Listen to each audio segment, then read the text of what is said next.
नमस्कार दोस्तों, मैं दीपंकर। आज इस वीडियो में बात करूंगा, अगर आप 2-3 साल से माइक्रो फाइनेंस में काम कर रहे हो, उसके बाद भी अगर आपको प्रमोशन नहीं मिल रहा है, तो फिर आप क्या कर सकते हो? As per rule micro finance industry में जो है फील्ड जॉब में आप ज़्यादा से ज़्यादा 35 टू 36, बहुत ज़्यादा एक्सपीरियंस हो तो आप लोग 38 एज तक आप जो है फील्ड में काम कर सकते हो एज ए फील्ड ऑफिसर। लेकिन एक सर्टेन एज के बाद प्रमोशन बहुत ही ज़रूरी हो जाता है। आपने कभी नहीं देखा होगा कि 38 के बाद या 40 ईयर में कोई भी आदमी फील्ड जॉब में कर रहा है। बहुत रेयर कंपनी है जहाँ पे जो है लोग मतलब 15-20 साल से काम कर रहे हैं, वहाँ पे लोगों को कंसिडर किया गया है कि आप बहुत एज में भी फील्ड में काम कर सकते हो, जहाँ पे वो लोग ऑलरेडी परफॉर्मेंस कर रहा है। लेकिन आज के दिन अगर कोई भी माइक्रो फाइनेंस कंपनी में एज ए फ्रेशर हायरिंग होता है, तो बहुत ज़्यादा से ज़्यादा 30 से 32 तक हायरिंग होता है, और एक्सपीरियंस अगर आप हो तो 32 से 35 तक एज ए लोन ऑफिसर आप ज्वाइन कर सकते हो। माइक्रो फाइनेंस एक ऐसा इंडस्ट्री है, इस इंडस्ट्री के बारे में बहुत सारा अफवाह है, ये इंडस्ट्री बहुत ही ख़राब है, लेकिन फिर भी आज भी बहुत सारे लोग माइक्रो फाइनेंस कंपनी में ज्वाइन कर रहे हैं क्योंकि उनको जॉब की ज़रूरत है। तो जितने भी लोग ये प्रॉब्लम से जूझ रहा है, क्योंकि उनको लगता है कि सपोज़ आप एक कंपनी में काम कर रहे हो, 2 साल कंप्लीट हो गया और आपके मैनेजर ने बोला कि अगले 6 महीने में आपका प्रमोशन होगा, और फिर बाद में जाके आप देखते हो कि आपके कोई भी दोस्त का प्रमोशन हो गया जिसका नाम था ही नहीं। और ऐसा किन के साथ हुआ है, आप लोग प्लीज़ कमेंट कर सकते हो। और ये आपको लगता है कि शायद रिकमेंडेशन से हो गया, लेकिन एक्चुअल में ऐसा नहीं होता है। कई बार आपको लगता है कि आपका परफॉर्मेंस अच्छा जा रहा है, लेकिन कई बार आपके दोस्त आपके परफॉर्मेंस को नज़रअंदाज करते हुए भी आपसे ज़्यादा परफॉर्मेंस कर दिया बाद में जाके। और मेरे को लगता है आगे भी जाके बहुत सारे लोग माइक्रो फाइनेंस में जुड़ेंगे, और अगर उनका प्रमोशन नहीं होता है तो प्रमोशन के लिए क्या कर सकता है, अगर प्रमोशन नहीं होता है तो फिर आप क्या कर सकते हो, उसके बारे में ही आज बेसिकली डिस्कस करेंगे। लेकिन वीडियो शुरू करने से पहले बताना चाहूँगा दोस्तों, मैं Dipankar basically finance job related content बनाता हूँ और बीच बीच में वैकेंसी का भी वीडियो डालता हूँ।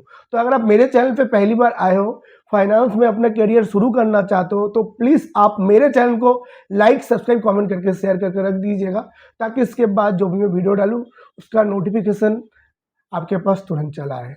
तो सबसे पहले मैं आपको बताना चाहूँगा, बहुत सारे लोग माइक्रो फाइनेंस में आएंगे, फिर 1-2 महीने काम करने के बाद चला जाएंगे, तो उनके लिए तो कोई इमोशनल कनेक्ट नहीं है, क्योंकि उनको जो है लगता है कि माइक्रो फाइनेंस इंडस्ट्री बहुत ख़राब है, तो उनके लिए कोई मतलब दिक्कत वाली बात नहीं है।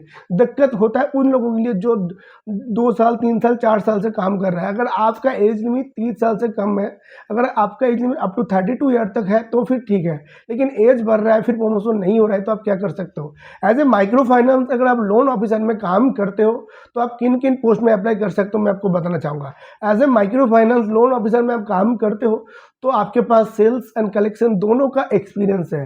तो माइक्रो फाइनेंस का 2-3 साल का एक्सपीरियंस लेने के बाद जो है आप जो है दूसरा कोई भी कंपनी में असिस्टेंट ब्रांच मैनेजर के लिए अप्लाई कर सकते हो, अगर आपके पास 3 साल का एक्सपीरियंस है तो। और एक चीज़ मैं बताना चाहूँगा, बहुत सारे लोग 6-6 महीने में जॉब स्विच करते हैं जस्ट बिकॉज ऑफ थोड़े सैलरी के लिए। तो मैं आपको बताना चाहूँगा कि अगर आप 10% 20% हाइक के लिए सिर्फ कंपनी चेंज कर रहे हैं, तो ये मत कीजिए, ये बाद में जाके आपके लिए बहुत बड़ी प्रॉब्लम बन सकता है। क्यों? क्योंकि जब आप कोई भी कंपनी में 6 महीने काम करेंगे, तब वहाँ पे आप सारे प्रोसेस नहीं सीख पाते हो। रिस्पॉन्सिबिलिटी आना चालू होता है 7-8 महीने में बाद।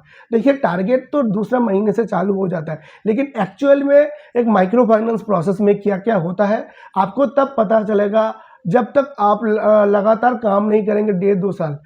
अगर आप कोई भी माइक्रो फाइनेंस कंपनी में 2 साल काम कर लेते हो, तो आपको माइक्रो फाइनेंस के ऑडिट, माइक्रो फाइनेंस के ब्रांच मैनेजर, माइक्रो फाइनेंस के लोन ऑफिसर, माइक्रो फाइनेंस के कलेक्शन ऑफिसर, माइक्रो फाइनेंस के सोर्सिंग ऑफिसर, सारे जॉब रोल के बारे में पता चल जाता है। और मैं खुद एक कंपनी में 2 साल से ज़्यादा काम किया हूँ, इसीलिए मैं ये बात बता पा रहा हूँ। और मेरे को लगता है ये बहुत बड़ी पेन पॉइंट है उन लोगों के लिए जिनको सच में प्रमोशन नहीं हो रहा है। तो मैं आपको बताना चाहूँगा, अगर आपके पास 3 साल हो गया है और आपका एज 30 साल से कम है, तो आप कोशिश कीजिए सेम कंपनी में और 1-2 साल काम करने के लिए। अगर 5 साल अगर आपके पास एक्सपीरियंस बन जाता है, तो कोई भी माइक्रो फाइनेंस कंपनी में डायरेक्ट ब्रांच मैनेजर के लिए अप्लाई कर सकते हो।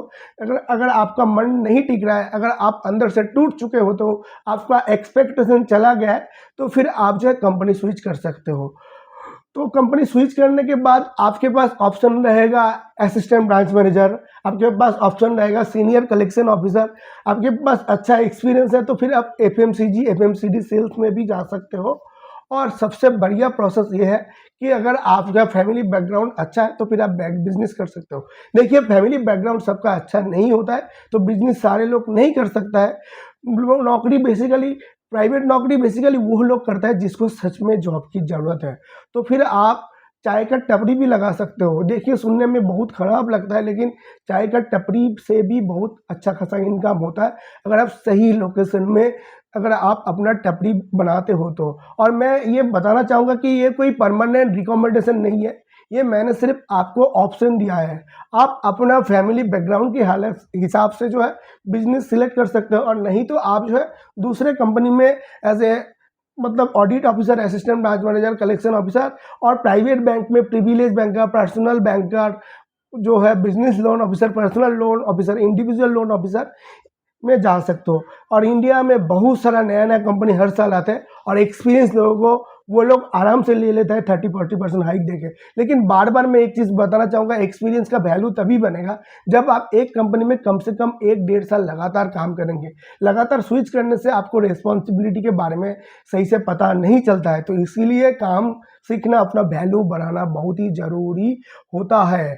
और मैं आपको बताना चाहूँगा कि अगर आपके पास 5 साल का एक्सपीरियंस है, तो फिर आप डायरेक्ट माइक्रो फाइनेंस कंपनी में एज ए ब्रांच मैनेजर, कोई भी कंपनी में as a area collection manager, उसके बाद अगर आपके पास बीकॉम एमकॉम डिग्री है तो माइक्रो फाइनेंस में एज ए ऑडिट ऑफिसर भी आप ज्वाइन कर सकते हो। लेकिन आज के दिन ऑडिट में ना बहुत ज़्यादा मतलब क्या है, कंपटीशन बढ़ गया है, क्योंकि लोगों को लगता है कि ऑडिट में जो है बहुत कम मेहनत होता है।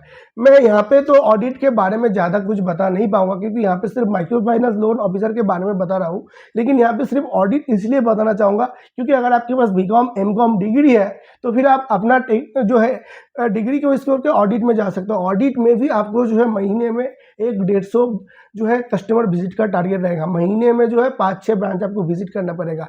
अलाउंस अलग से मिलता है, फूडिंग भी अलग से मिलता है, इंसेंटिव बहुत किंचित मिलता है। लेकिन एक चीज़ बताना चाहूँगा, ऑडिट में फील्ड जॉब में मेहनत है, लेकिन अगर एक धाप ऊपर चला जाते हो ऑडिट में तो फिर थोड़ा जो है आपका मेहनत कम होगा। माइक्रो फाइनेंस लोन ऑफिसर में फील्ड जॉब में जितना मेहनत है, माइक्रो फाइनेंस ब्रांच मैनेजर में भी उतना ज़्यादा हेरक है।